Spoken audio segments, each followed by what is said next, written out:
एक समय की बात है, राजा मानधाता घने जंगल में एक वृक्ष के नीचे एकाग्रचित होकर भगवान विष्णु की तपस्या कर रहे थे। वे अपनी साधना में इतने लीन थे कि उन्हें अपने आसपास की सुध बुध नहीं रही। तभी अचानक एक जंगली भालू वहां आया और उसने राजा के पैर पर हमला कर दिया।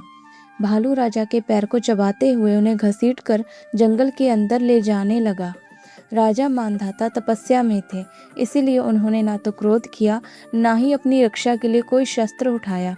उन्होंने इसे अपना प्रारब्ध माना, लेकिन असहनीय पीड़ा होने पर उन्होंने मन ही मन भगवान विष्णु को पुकारा और अपनी रक्षा की प्रार्थना की। अपने भक्त की करुण पुकार सुनकर भगवान विष्णु वहां साक्षात प्रकट हुए। उन्होंने अपने सुदर्शन चक्र से उस भालू का वध कर दिया और राजा के प्राण बचाए।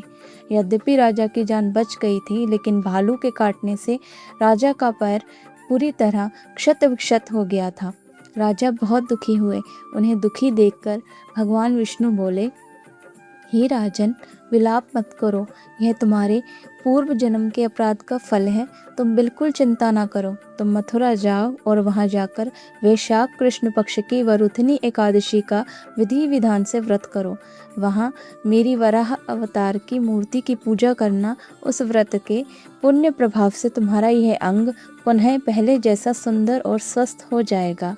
भगवान की आज्ञा पाकर राजा मानधाता मथुरा पहुँचे। उन्होंने वहां वरुथनी एकादशी का अत्यंत श्रद्धा और भक्ति के साथ उपवास किया और रात्रि जागरण किया।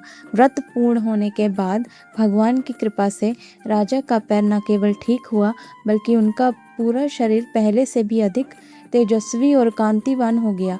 अंत समय में राजा मानधाता को स्वर्गलोक की प्राप्ति हुई।